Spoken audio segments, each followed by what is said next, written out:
नमस्कार मेरे प्यारे दोस्तों, मैं विनीता आपके अपने YouTube channel Vinita Hindi hub में आप सभी का स्वागत करती हूँ। तो मेरे प्यारे दोस्तों, कैसे हैं आप सभी लोग। आशा करती हूँ कि आप सभी लोग अच्छे होंगे और अपनी पढ़ाई अच्छे से कर रहे होंगे।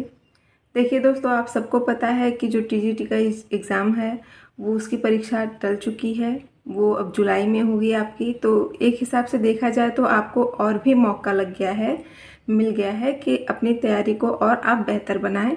तो ये जो समय आपको मिला है उसको आप इधर उधर करके गंवाइए नहीं और शांत मन से बैठिए नहीं, एकदम ज़ोर शोर से लग जाइए, ताकि जो आपकी जो बची कुची सिलेबस में थोड़ी बहुत वो थी कि मेरा ये कंप्लीट नहीं है, मुझे याद नहीं है, तो अब आपको मौका मिल गया है। आप उसे अच्छे से और बढ़िया से रिवीजन करिए और बढ़िया से पढ़िए, रोज़ मॉक टेस्ट दीजिए, प्रैक्टिस सेट करिए। तो चलिए देखिए, जो हम लोग की समय श्रृंखला चल रही है प्रश्नोत्तरी वाली, आज की जो हम लोग की प्रश्नोत्तरी होगी वो द्विवेदी युग पर आधारित होगी। ठीक है, आज हम लोग द्विवेदी युग पर चर्चा करेंगे। तो आज का हमारा पहला सवाल है, क्या है देखते हैं। श्रीधर पाठक की रचनाएं हैं, तो कौन कौन सी रचनाएं हैं उनकी। जगत सच्चाई सार, कश्मीर सुषमा और भारत गीत। अगला है, साकेत में राम का चरित्र काव्य के द्वितीय श्रेणी के चरित्रों में परिगणित होने योग्य ही बन सकता है। यह कथन किसका है, तो यह कथन है नंद दुलारे वाजपेयी का। अगला सवाल है, अयोध्या सिंह उपाध्याय हरिऔध की कृति प्रिय प्रवास में राधा का परंपरा से एक भिन्न रूप भी है, वह क्या है, तो समाज सेविका के रूप में दिखाया गया है। अयोध्या सिंह उपाध्याय ने प्रिय प्रवास में राधा को समाज सेविका के रूप में भी दिखाया है, यानी कि दर्शाया है। ठीक है। फिर अगला सवाल है, मैथिली शरण गुप्त का खंड काव्य नहीं है, तो क्या नहीं है, पथिक। ये जो पथिक है रचना वह मैथिली शरण गुप्त की नहीं है। पथिक आपका जयशंकर प्रसाद की रचना है। यह इनका एक काव्य नाटक है। ठीक है, तो याद रखिएगा पथिक किसकी रचना है, जयशंकर प्रसाद की है। खड़ी बोली का पहला महाकाव्य माना जाता है, तो क्या माना जाता है, प्रिय प्रवास माना जाता है। और प्रिय प्रवास किसकी रचना है, तो अयोध्या सिंह उपाध्याय हरिऔध की रचना है। महत्वपूर्ण है, आप लोग सभी लोग जानते होंगे। तो याद रखिएगा कि खड़ी बोली का पहला महाकाव्य है प्रिय प्रवास। फिर अगला है, जितने श्रम और जितनी सावधानी से यह संपादित हुआ है, आज तक हिंदी का और कोई ग्रंथ नहीं हुआ है। आचार्य शुक्ल का उक्त कथन है, तो किसके विषय में है, बिहारी रत्नाकर रचना के संदर्भ में। कौन कहते हैं, शुक्ल जी कहते हैं बिहारी रत्नाकर के संदर्भ में कि जितने श्रम यानी कि जितने परिश्रम और जितनी सावधानी से यह संपादित हुआ है, आज तक हिंदी का और कोई ग्रंथ नहीं हुआ है। ठीक है, तो ये जो बिहारी रत्नाकर है वो रचना किसकी है, तो याद रखिएगा, महत्वपूर्ण है आप लोगों के लिए, यह जगन्नाथ दास रत्नाकर की रचना है। ठीक है, और देखिए बिहारी रत्नाकर नाम से और लोगों ने भी रचनाएं की है, जैसे राम नरेश त्रिपाठी ने लिखी है, लल्लू लाल ने भी लिखी है। लेकिन ये जो यहाँ पर दिया हुआ है वो किसके विषय में है, तो जगन्नाथ दास रत्नाकर द्वारा जो लिखा हुआ है बिहारी रत्नाकर, उसके संदर्भ में कहा गया है आचार्य शुक्ल के द्वारा। ठीक है। फिर अगला है, हिंदी साहित्य पंडित महावीर प्रसाद द्विवेदी का सदा ऋणी रहेगा। व्याकरण की शुद्धता और भाषा की सफाई के प्रवर्तक द्विवेदी जी ही थे। यह कथन किसका है, तो यह कथन भी आचार्य रामचंद्र शुक्ल जी का है। अगला सवाल है, पंचवटी खंड काव्य की रचना की गई है, तो मैथिली शरण गुप्त के द्वारा की गई है। फिर आगे है, वे धर्म में विशिष्टाद्वैतवादी, विचारों में गांधीवादी और साहित्य में अभिधावादी हैं। यह कथन मैथिली शरण गुप्त के विषय में किसने कहा है, तो डॉक्टर बच्चन सिंह ने कहा है। कृषक क्रंदन काव्यकृति किसकी है, तो गया प्रसाद शुक्ल स्नेही की है। वह कवि जिनका उपनाम हितैषी है, तो कौन है, जगदम्बा प्रसाद है। जगदम्बा प्रसाद का उपनाम क्या है, हितैषी है। आगे है, आज रात इससे परदेसी, चल कीजिए विश्राम यहीं, जो कुछ वस्तु कुटी में मेरे ग्रहण संकोच नहीं। प्रस्तुत काव्य पंक्तियों के रचनाकार हैं, तो श्रीधर पाठक हैं। ये जो पंक्ति पूछी गई है वह नेट में पूछी गई है। क्या कहते हैं इसमें कि आज रात इससे परदेसी, चल कीजिए विश्राम यही, कि मतलब हे परदेसी, मतलब जो श्रीधर पाठक जो कवि हैं वो कहते हैं कि हे परदेसी, आज रात यहीं रुक जाइए और क्या करिए, विश्राम करिए। जो कुछ वस्तु कुटी में मेरे ग्रहण संकोच नहीं, और मेरी जो इस छोटी सी कुटिया में जो कुछ भी थोड़ी बहुत वस्तुएं हैं उसको ग्रहण कीजिए, यानी कि जो मतलब सुख सुविधाएं हैं, जो भोजन इत्यादि है वो आप ग्रहण कीजिए, संकोच नहीं, और आप उन्हें बिना किसी संकोच के स्वीकार करिए। ठीक है। फिर अगला है पथिक काव्य संग्रह है, तो किसका है? राम नरेश त्रिपाठी का है। अयोध्या सिंह उपाध्याय का ग्रंथ प्रिय प्रवास लिखा गया है, तो किस में लिखा गया है? खड़ी बोली भाषा में लिखा गया है। अगला सवाल है श्रीधर पाठक ने ब्रज भाषा में अनुवाद किया है, तो उजड़ ग्राम का अनुवाद किया है। गौतम बुद्ध की पत्नी उज्ज्वल चरित्र के अंकन के लिए मैथिली शरण गुप्त ने रचना की है, तो यशोधरा ग्रंथ। देखिए जो यशोधरा ग्रंथ है वह किस पर आधारित है? तो गौतम बुद्ध जी की पत्नी के उज्ज्वल चरित्र पर आधारित है। किसने लिखा है? मैथिली शरण गुप्त ने लिखा है। फिर अगला है मनोविनोद भाग 1, 2 और 3 रचना है, तो किसकी है? श्रीधर पाठक की है। जो मनोविनोद है, मनोविनोद रचना है, उसको जो 3 भागों में लिखा गया है, 1, 2 और 3, वो किसके द्वारा लिखा गया है? श्रीधर पाठक के द्वारा लिखा गया है। फिर अगला है हल्दी घाटी नामक महाकाव्य के रचयिता हैं, तो श्याम नारायण पांडे जी हैं। आगे है भालों में रण झंकार अभी, लटकी कटी में तलवार अभी, भोलेपन में ललकार अभी, आँखों में है अंगार अभी, प्रज्ञा प्रवाह उद्धृत। उपर्युक्त पंक्तियाँ किसकी है? तो श्याम नारायण पांडे जी की है। क्या कहते हैं कि भालों में रण झंकार अभी, यानी कि जो भाले हैं, भाला एक हथियार होता है ना, तो जो भाले हैं अभी भी युद्ध के लिए क्या है? तैयार हैं। उनमें युद्ध की क्या है? झनकार है, यानी कि गूंज है। लटकी कटी में तलवार अभी, कटी का मतलब होता है कमर। ठीक है, तो जो तलवार है मतलब कमर में तलवार अभी भी क्या है? लटकी हुई है, यानी कि योद्धा अभी भी तैयार है। भोले पर में ललकार अभी, और दिखने में भले ही भोले लगे लेकिन उनमें क्या है? चुनौती देने की क्षमता है, ललकारने की क्षमता है। ठीक है। आँखों में है अंगार अभी, और उनकी आँखों में अभी भी क्या है? अंगार है। अंगार यानी कि क्रोध है और जुनून है। ठीक है, तो यह प्रज्ञा प्रवाह से उद्धृत है। पंक्ति किसके द्वारा? श्याम नारायण पांडे के द्वारा। भारत भारती के रचनाकार हैं, तो कौन है? मैथिली शरण गुप्त जी हैं। आधुनिक काल के काव्य में कविताएं लिखी जाती हैं, तो खड़ी बोली में लिखी जाती हैं। आधुनिक काल में जो कविताएं लिखी जाती हैं वह किस में लिखी जाती हैं? खड़ी बोली में लिखी जाती हैं। अगला सवाल है प्रिय प्रवास का वर्ण विषय है, तो कृष्ण का मथुरा प्रवास। एक रचना जो ब्रज भाषा में है, कौन सा है? रस कलश। मैथिली शरण गुप्त का कृष्ण काव्य है, क्या है? द्वापर। दिवस का अवसान समीप था, गगन था कुछ लोहित हो चला, यह प्रकृति चित्रण महाकाव्य से है, तो किस महाकाव्य से है? प्रिय प्रवास से है। ठीक है, और क्या इसमें है कि दिवस का अवसान समीप था, गगन था कुछ लोहित हो चला, यानी कि इसमें क्या कहते हैं कवि कि जो दिन का अंत था, दिवस का अवसान, जो दिन का अंत था वह क्या था? निकट था, यानी कि सूर्यास्त का समय आ गया था। और गगन था कुछ लोहित हो चला, और आकाश में क्या, जब सूर्यास्त होता है तो आसमान कैसा दिखता है? लालिमा, मतलब ऐसा लगता है कि उसमें लाल रंग बिछ गए हो। ठीक है, तो लालिमा से भर जाता है वह। तो गगन था कुछ लोहित हो चला, तो आकाश में लालिमा भर गया था, यानी कि जो सूर्यास्त के समय आकाश में लाल रंग छा गया था। ठीक है, तो देखिए इसमें जो सूर्यास्त के समय का मतलब जो प्रकृति है, प्रकृति की सुंदरता का वर्णन किया गया है। कब का? जब सूर्यास्त होता है। ठीक है, सूर्यास्त के समय का। अगला सवाल है पारिजात महाकाव्य रचित है हरिऔध के द्वारा।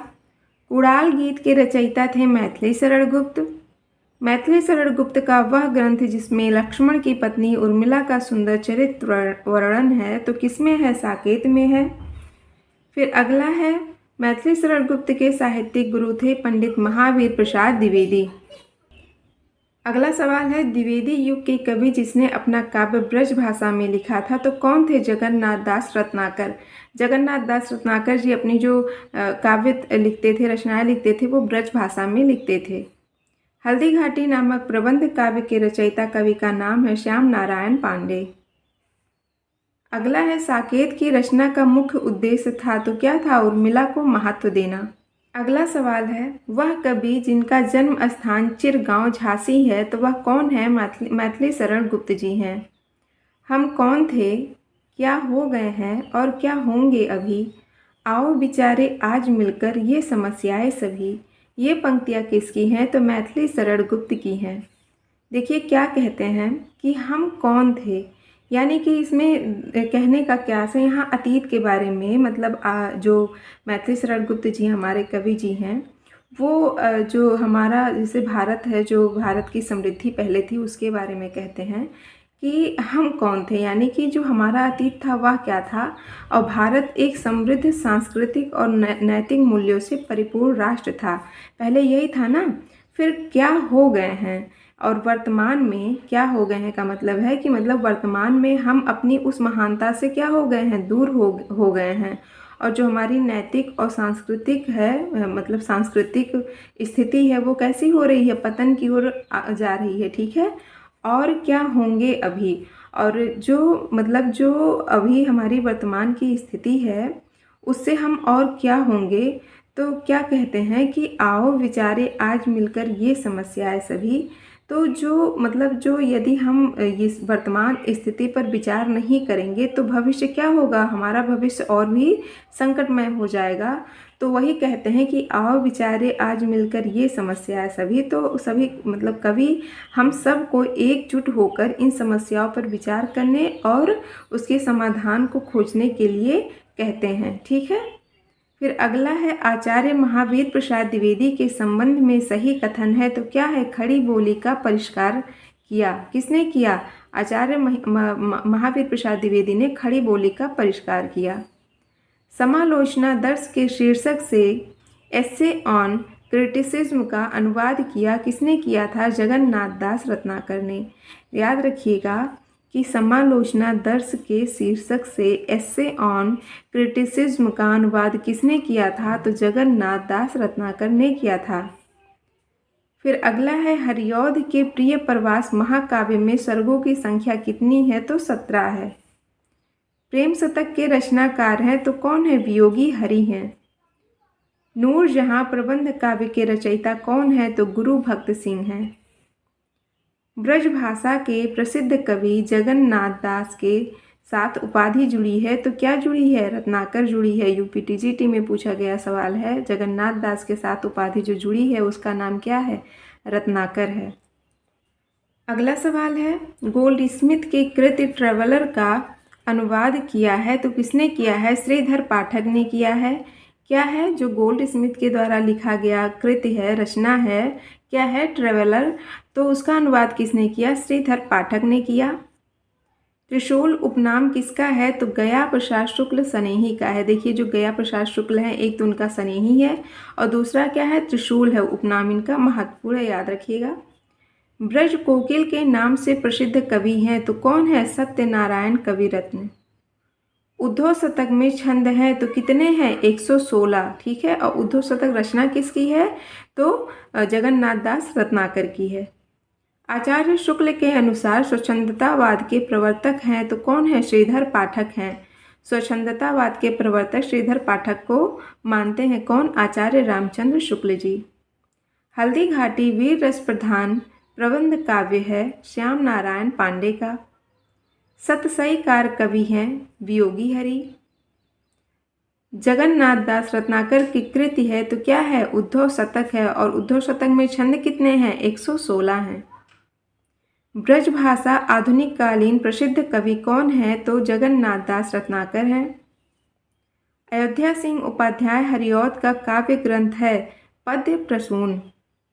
अगला सवाल है, कविता करके तुलसी न लसे, कविता लसी पा तुलसी की कला। तुलसीदास जी के लिए यह प्रशस्ति वचन है। तो यह अयोध्या सिंह उपाध्याय हरिऔध ने कहा है तुलसीदास जी के बारे में कि कविता करके तुलसी न लसे, यानी कि तुलसीदास ने कविता लिखकर अपनी प्रतिष्ठा नहीं बढ़ाई है, बल्कि क्या हुआ है? कविता लसी पा तुलसी की कला, बल्कि कविता स्वयं तुलसीदास की कला से शोभायमान हुई है। फिर अगला है, रत्नाकर कृत उद्धव शतक किस भाषा में लिखा गया काव्य ग्रंथ है? तो ब्रज भाषा में क्योंकि जगन्नाथ दास रत्नाकर जी जो जितनी भी रचनाएं लिखे हैं तो वो ब्रज भाषा में ही लिखे हैं। अगला है भारत भारती काव्य का प्रकाशन हुआ तो 1912 ईस्वी में। और भारत भारती किसकी रचना है? तो मैथिली शरण गुप्त की है। महत्वपूर्ण है, आप लोग याद रखिएगा इसको। अगला सवाल है खड़ी बोली हिंदी का प्रथम महाकाव्य है तो क्या है? प्रिय प्रवास है। और प्रिय प्रवास किसकी रचना है? तो अयोध्या सिंह उपाध्याय हरिऔध की है। याद रखिएगा कि खड़ी बोली हिंदी का जो पहला प्रथम महाकाव्य है उसका नाम क्या है? प्रिय प्रवास। और इसके रचनाकार कौन है? तो अयोध्या सिंह उपाध्याय हरिऔध है। अगला सवाल है ज्ञान राशि के संचित कोश का नाम साहित्य है, यह कथन किसका है? तो यह कथन महावीर प्रसाद द्विवेदी का है। यदि द्विवेदी जी ना उठ खड़े होते तो जैसे अव्यवस्थित, व्याकरण विरुद्ध और ऊट पटांग भाषा चारों ओर दिखाई पड़ी थी, उसकी परंपरा जल्दी ना रुकती, यह कथन किसका है? तो यह कथन आचार्य रामचंद्र शुक्ल जी का है। अगला है सच्चा प्रेम वही है जिसकी तृप्ति आत्मबलि पर हो निर्भर, त्याग बिना निष्प्राण प्रेम है, करो प्रेम पर प्राण निछावर। इन पंक्तियों के रचयिता कौन है? तो इन पंक्तियों को राम नरेश त्रिपाठी ने लिखा है। क्या कहते हैं कि सच्चा प्रेम वही है जिसकी तृप्ति आत्मबलि पर हो निर्भर। वो कहते हैं कि जो सच्चा प्रेम है वह सच्चा प्रेम वह प्रेम है जो आत्म बलिदान पर निर्भर होता है।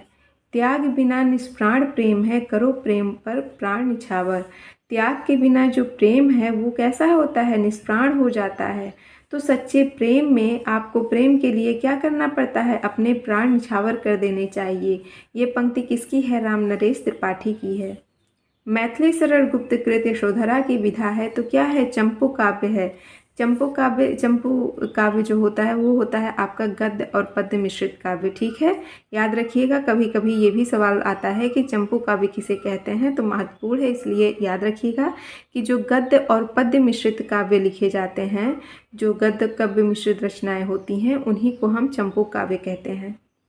अगला है जकी उपनाम तखल्लुश से प्रसिद्ध हिंदी कवि जो उर्दू में गज़लें लिखता था वे कौन थे? तो जगन्नाथ दास रत्नाकर थे।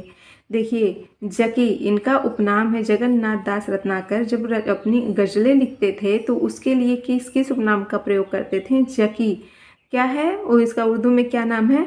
तखल्लुश। ठीक है, तखल्लुस।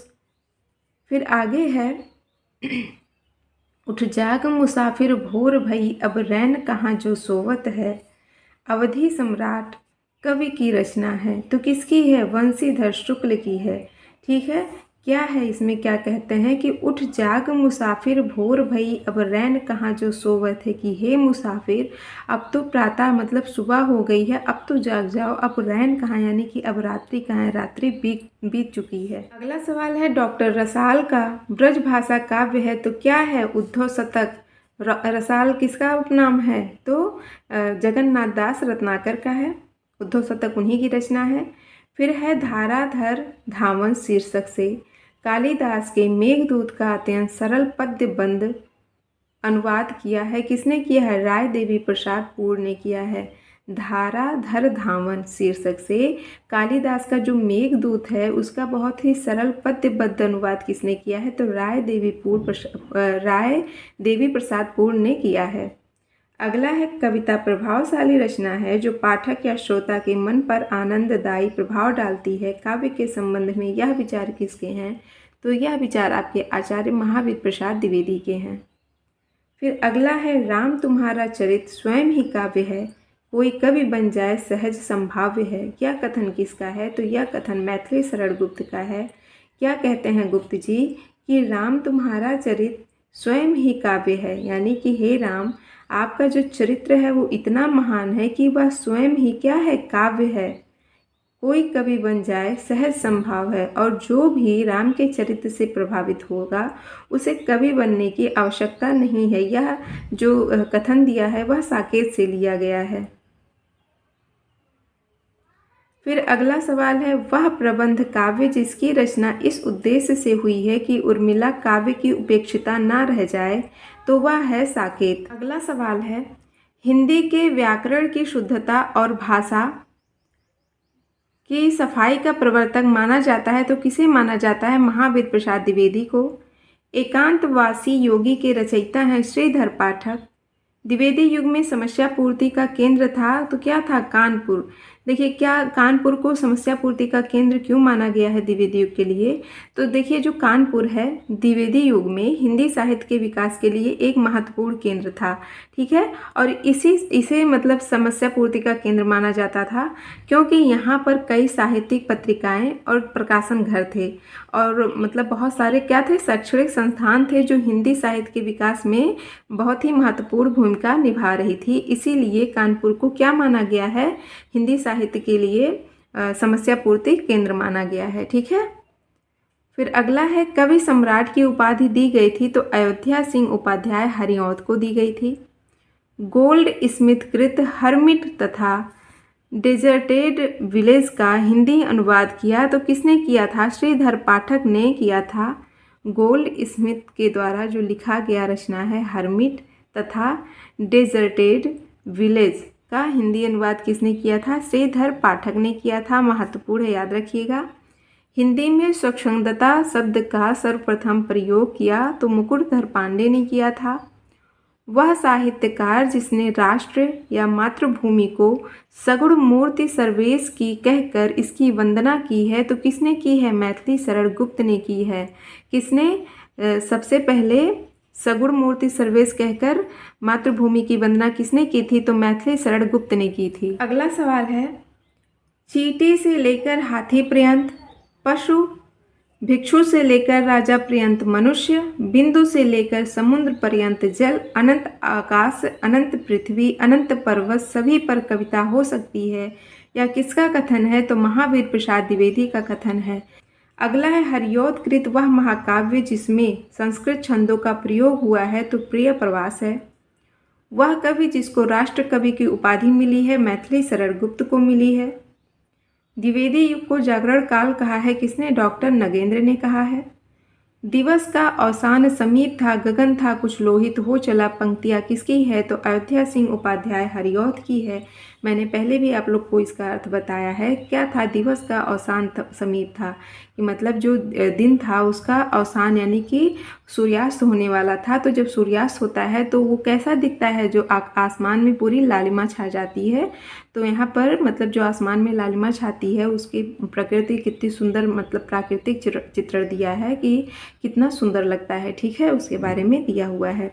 अगला है, द्विवेदी युग का वह कवि जिसने सारी रचनाएं ब्रज भाषा में की है तो जगन्नाथ दास रत्नाकर ने की है। जयद्रथ वध रचना किसकी है? तो मैथिली शरण गुप्त की है।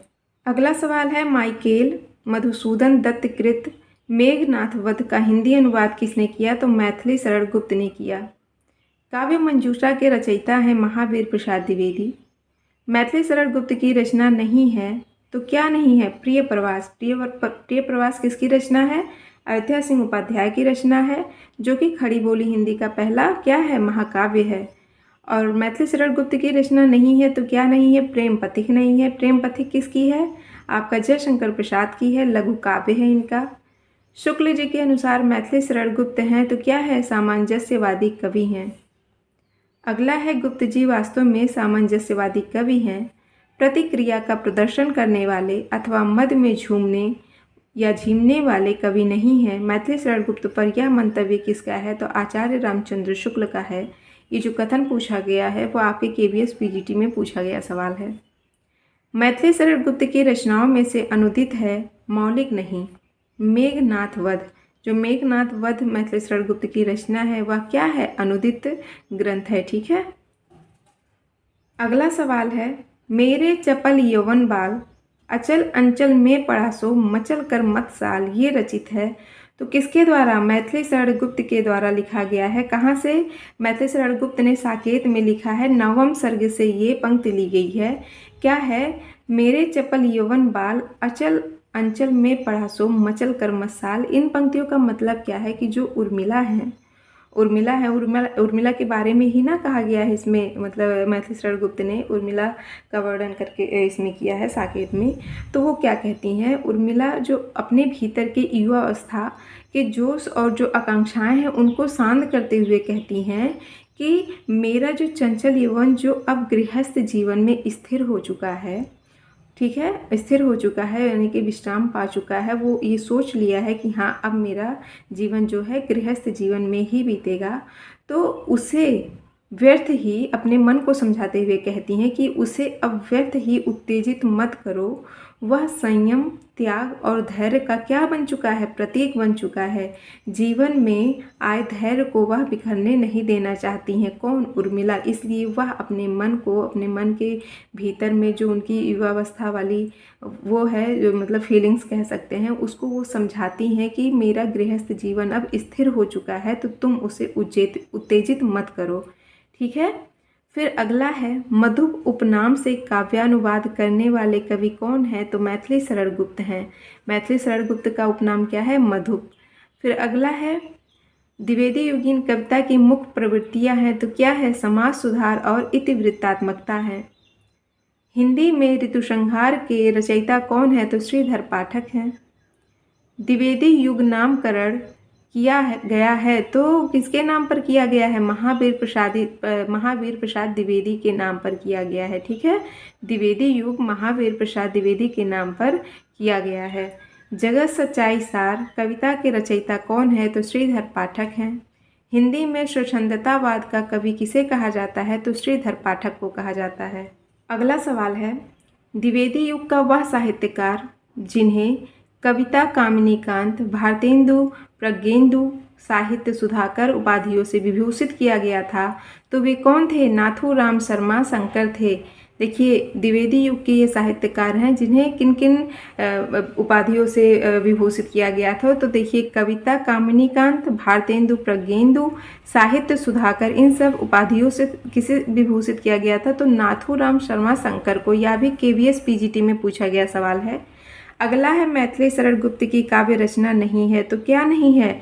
कृषक क्रंदन नहीं है इनकी रचना। आगे है, हरिऔध कृत काव्योपवन का प्रकाशन वर्ष है, तो 1909 ईस्वी है।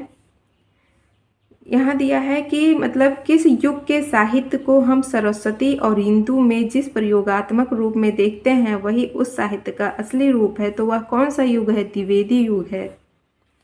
विख्यात जीवन व्रत हमारा लोकहित एकांत था, आत्मा अमर है देह नश्वर, यह अटल सिद्धांत था। उपयुक्त पंक्तियाँ किस कृति में संग्रहित है? तो भारत भारती में। और भारत भारती किसकी रचना है? तो मैथिली शरण गुप्त की रचना है। तो ये जो पंक्तियाँ दी गई हैं, यह पंक्ति जो उर्मिला हैं, उर्मिला के निस्वार्थ और त्यागमय और विवेकपूर्ण जीवन को दर्शाती है। ठीक है, क्या कहती हैं कि उनका क्या, देखिए, विख्यात जीवन व्रत हमारा लोकहित एकांत था, आत्मा अमर है देह नश्वर, यह अटल सिद्धांत था। वह क्या कहती हैं कि उनका जो जीवन संकल्प लोकहित के लिए था, बिना किसी दिखावे का था। ठीक है, बिना किसी दिखावे या मान्यता की इच्छा के उन्होंने यह सब इसलिए किया क्योंकि उन्हें आत्मा की अमरता और देह की क्षणिकता का गहरा विश्वास था। उन्हें आत्मा की अमरता और देह की नश्वरता है, क्षणिकता है, उस पर उन्हें अटल विश्वास था। द्विवेदी युग की कविता है तो उपदेशात्मक एवं इतिवृत्तात्मक। अगला सवाल है, मैथिली शरण गुप्त ने इतिहास के उपेक्षित नारी पात्र को प्रतिष्ठित किया है, तो किसमें? साकेत में। द्विवेदी युग का एक और नाम क्या है? जागरण सुधार काल। महत्वपूर्ण है, याद रखिएगा। द्विवेदी युग को और अन्य नाम से जाना जाता है, तो क्या नाम है? जागरण सुधार काल। द्विवेदी युगीन साहित्य में प्रवृत्ति की प्रमुखता नहीं है, तो किस प्रवृत्ति की? काव्यात्मकता की। राजपूतियान की कथा है, तो क्या है? रंग में भंग है। और रंग में भंग किसकी रचना है? तो मैथिली शरण गुप्त की रचना है। और याद रखिएगा कि ये जो रंग में भंग आपकी मैथिली शरण गुप्त की रचना है, यह उनकी पहली काव्य कृति है जो कि 1909 में प्रकाशित हुई थी। ठीक है, महत्वपूर्ण है, याद रखिएगा। साकेत की कथा का मुख्य संबंध के चरित्र के विकास से जुड़ा है, तो किनके चरित्र के विकास से जुड़ा है? लक्ष्मण और उर्मिला के। मैथिली शरण गुप्त द्वारा रचित जयद्रथ पद है, क्या है? खंड काव्य है। फिर अगला है, दिवस का अवसान समीप था, गगन था कुछ लोहित हो चला, तरुशिखा पर थी अब राजती कमलिनी, कुल वल्लभ की प्रभा। काव्य पंक्तियों का संबंध किससे है? तो प्रिय प्रवास से है। और प्रिय प्रवास अयोध्या सिंह उपाध्याय हरिऔंध की रचना है। यूपी पीजीटी में पूछा गया सवाल है, महत्वपूर्ण है, कई बार ही एग्जाम में पूछा भी जाता है, इसलिए इसको आप लोग अच्छे से याद रखिएगा। क्या कहते हैं, दिवस का अवसान समीप था, गगन था कुछ लोहित हो चला, कि मतलब संध्या का जो समय था वह बहुत ही मतलब इसमें ये जो पंक्ति दी गई है इसमें जो संध्या का समय होता है उसका बहुत ही सौंदर्यपूर्ण वर्णन किया गया है। तो क्या कहते हैं कि दिन का समय जो था वो समाप्त होने को था और आकाश में लालिमा फैल रही थी, तरु शिखा पर थी अब राजती कमल निकुल वल्लभ की प्रभा। और वृक्षों की ऊंचाई पर क्या है, चंद्रमा की कोमल रोशनी पड़ रही है जो रात्रि के कमलिनी फूलों के प्रिय की तरह है, यानी कि रात्रि का जो चंद्रमा है वो अब क्या होने लगा है, चमकने लगा है। तो यह प्रिय प्रवास से लिया गया है। अगला है, द्विवेदी जी ने भाषा को कविता के सिंहासन से उतार कर खड़ी बोली को प्रतिष्ठित करने में काफ़ी योगदान दिया है। तो किस भाषा में, ब्रज भाषा में, ठीक है। मैथिली शरण गुप्त का जन्म स्थान कहाँ है, तो चिरगांव है, यह भी यूपी पीजीटी में आया हुआ सवाल है। अगला सवाल है, करते तुलसीदास भी कैसे मानसनाद, महावीर का यदि उन्हें मिलता नहीं प्रसाद। उक्त पंक्तियों के रचनाकार कौन है, तो मैथिली शरण गुप्त जी हैं। यह देखिए महावीर कौन है, महावीर यहाँ पर हनुमान जी हैं। क्या कहते हैं कि करते तुलसीदास भी कैसे मानसनाद, महावीर का यदि उन्हें मिलता नहीं प्रसाद, यानी कि जो तुलसीदास जी हैं, यदि तुलसीदास को हनुमान जी की कृपा नहीं मिलती, उनका आशीर्वाद प्राप्त नहीं होता, तो वे रामचरितमानस जैसे दिव्य ग्रंथ की रचना नहीं कर सकते थे, ठीक है।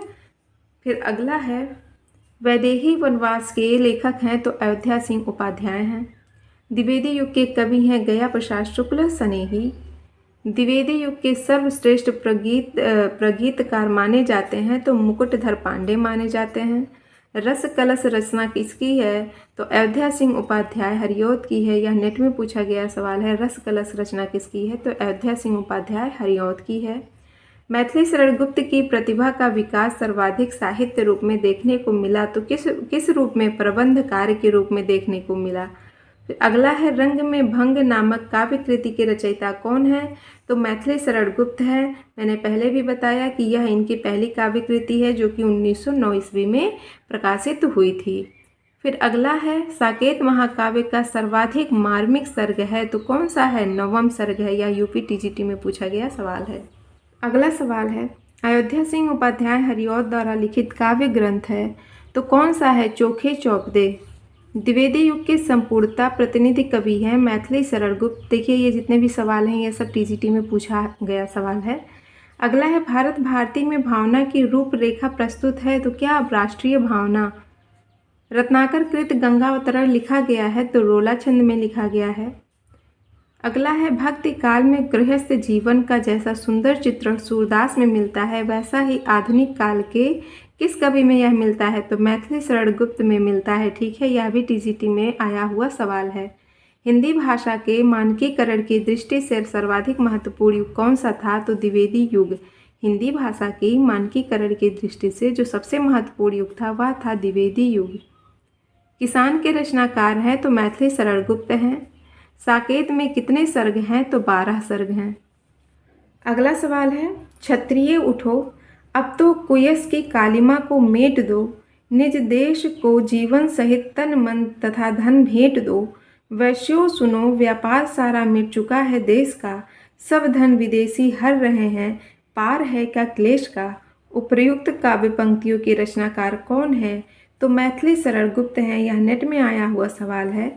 तो गुप्त जी इसमें क्या कहते हैं कि जो ये उन्होंने कविता लिखी है मैथिली शरण गुप्त ने, तो यह कविता जो विभिन्न प्रकार के वर्ग हैं, मतलब जैसे क्षत्रिय वैश्य ये सब वर्ग हैं, तो यह कविता विभिन्न वर्ग जैसे क्षत्रिय वैश्य को उनके कर्तव्यों की याद दिलाती है और जो अंग्रेज़ों के लूट शोषण और उनके मतलब अधर्म जो वो करते थे अंग्रेज, उनके विरुद्ध संगठित होकर लड़ने के लिए आह्वान करती है। इस कविता में मतलब वो लोगों को ललकारती है कि मतलब जो अंग्रेज हैं जो उनका शोषण कर रहे हैं, उनके साथ अधर्म कर रहे हैं, तो सब संगठित हो करके उनके विरुद्ध लड़ें, ठीक है।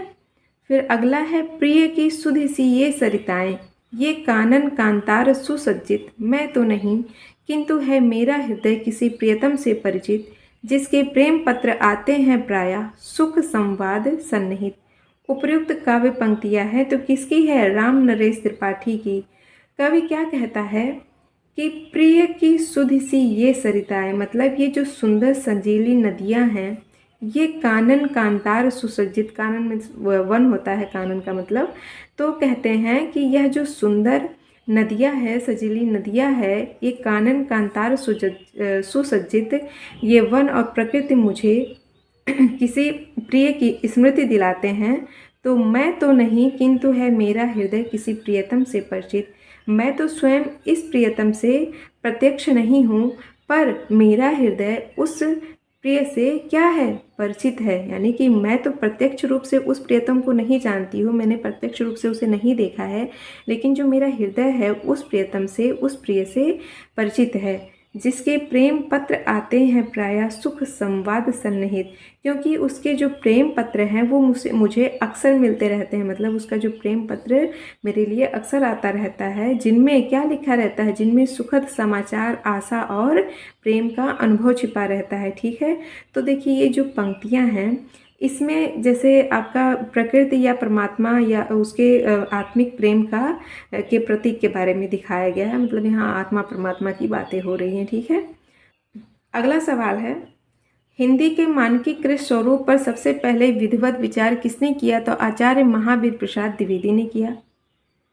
अधिकार खोकर बैठ रहना यह महादुष्कर्म है, न्यायार्थ अपने बंधु को भी दंड देना धर्म है। उपर्युक्त काव्य पंक्तियाँ उद्धृत है तो जयद्रथ वध से है।